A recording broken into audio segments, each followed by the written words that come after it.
আসসালামু আলাইকুম। আজ আপনাদের সামনে কথা বলবো আর্জেন্টিনার সাপোর্টাররা কেন জার্মানির দলকে দেখতে পারে না। চলুন জেনে নেওয়া যাক। ওয়ার্ল্ড কাপ ইতিহাসে আর্জেন্টিনা বনাম জার্মানি মুখোমুখি হয়েছে মোট 7 বার।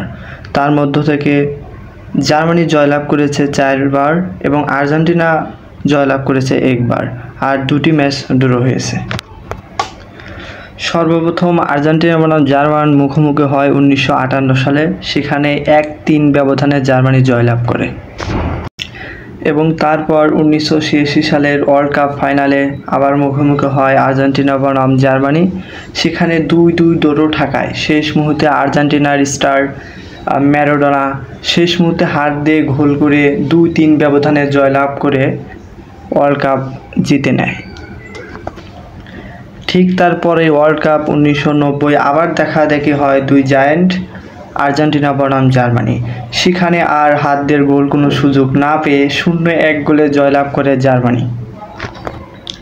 বর্তমানে আমরা যে জেনারেশনরা খেলা দেখি, এই জেনারেশনের আমলেই জার্মানি চরম দুর্ঘটনা ঘটায় আর্জেন্টিনার উপর, যেই কারণে আর্জেন্টিনার সমর্থকরা জার্মানির দলকে দেখতে পারে না এবং জার্মানির সাপোর্টারদেরও দেখতে পারে না।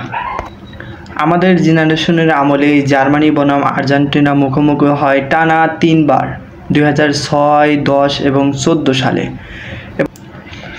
2006 এবং 2010 সালে আর্জেন্টিনা বনাম জার্মানি মুখোমুখি হয় রাউন্ড অফ 16-এ, যেখানে 2006 সালে 1-4 গোলে জয়লাভ করে জার্মানি এবং 2010 সালে 0-4 গোলে জয়লাভ করে জার্মানি এবং 2014 সালে ওয়ার্ল্ড কাপ ফাইনালে যেখানে 0-1 গোলে জয়লাভ করে জার্মানি বিশ্বকাপ অর্জন করে।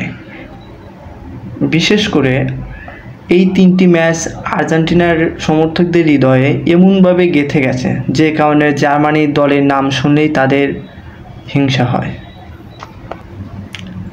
যদিও জার্মানি 2018 এবং 22 বিশ্বকাপ ভালো করতে পারেনি, কিন্তু এখন জার্মানি পারফরমেন্স দেখে ধারণা করা যাচ্ছে ইনশাআল্লাহ সামনে ভালো কিছু হবে। ভিডিওটি ভালো লাগলে অবশ্যই লাইক, কমেন্ট এবং আমার চ্যানেলকে সাবস্ক্রাইব করবেন এবং বন্ধুবান্ধবকে শেয়ার করবেন।